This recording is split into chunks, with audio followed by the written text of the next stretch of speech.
What age were you when he passed away? I was 28, Nikhil. He was 52. So obviously he died very young and tragically. I think that shaped all of our lives differently after his passing.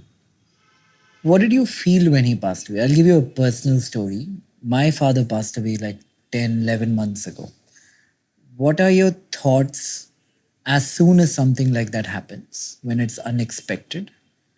And how do your thoughts evolve after 1 year, 2 years, and 5 years? What was the first thing that happened to a 28-year-old Kumar when father abruptly passed away? No, so he was suffering for cancer for 2 years. It's just that, the cancer kind of galloped. We thought he had 10 years. He suddenly took ill and things took a turn for the worse. Um, the first thing actually was a sense of relief for him because he'd gone through so much of pain for those 2 years that I really couldn't see him suffer anymore. It was very evident that he wouldn't be able to lead a normal life again. And he wouldn't be happy not being able to do that.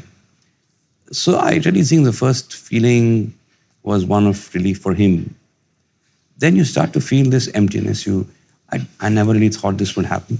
You did feel a sense of loss. You also started to feel a sense of big responsibility that falls on you. And I think work was my biggest escape.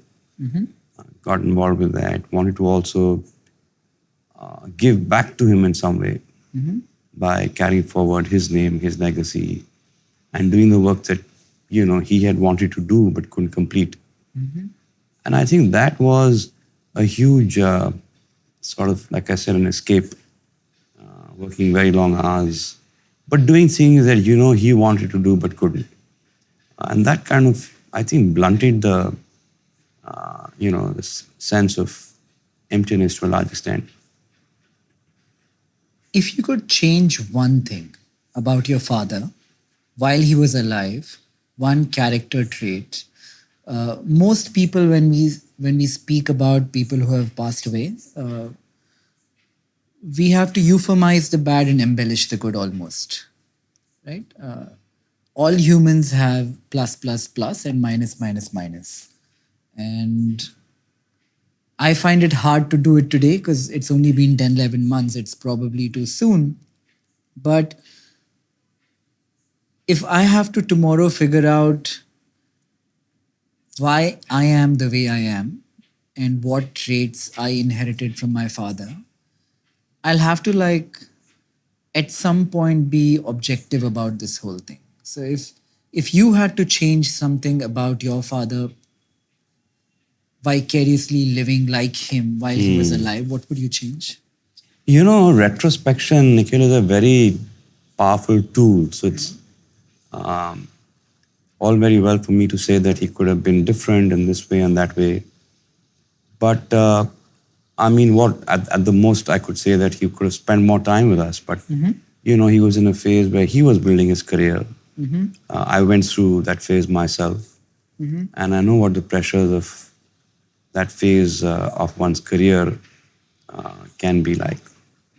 I don't think that I would have wanted him to be any different. All of us have our rough edges, we have our pet peeves. He had his as well. But I think he was a good man. He was a good father. Protected us, pushed me quite a lot. Because I think I needed to be pushed at that point in time. Are you like him? I'm very different from him. We are all pretty different people, actually. I think circumstances, I think, the shape of your own childhood, people in your life, everything is different. I was always also very encouraged by everyone to be my own person whilst I was growing up. That was a constant refrain, be your own person. My great-grandfather used to tell me that a lot. I think I was in class 5 or 6 and I remember him saying, you've got to take your own decisions now. Any important decision of your concerning your life should be yours. And he'd come to Bombay every couple of months, and he'd always ask me this: "Have you started taking your own decisions, or are your parents taking your decisions for you?" In that kind of an environment, think about it. You're empowered, right? You're given the currency to uh, make important decisions and be, an independent decision maker. I think that was just terrific. I mean, that worked really well for me. Um, I always had a mind of my own. My father knew that. Uh, he really pushed me hard, like I said, and I think I'm really grateful to him for that. I was sort of a bit of a dreamer then, um, and that drive, was required, And what did you dream which he about? pushed me into. He almost pushed me off the precipice, so to speak. And when you Uh, say dreamer, what did you dream of doing? What does the alternate life look like? Nothing. I had no other plan. I always wanted to join him at work.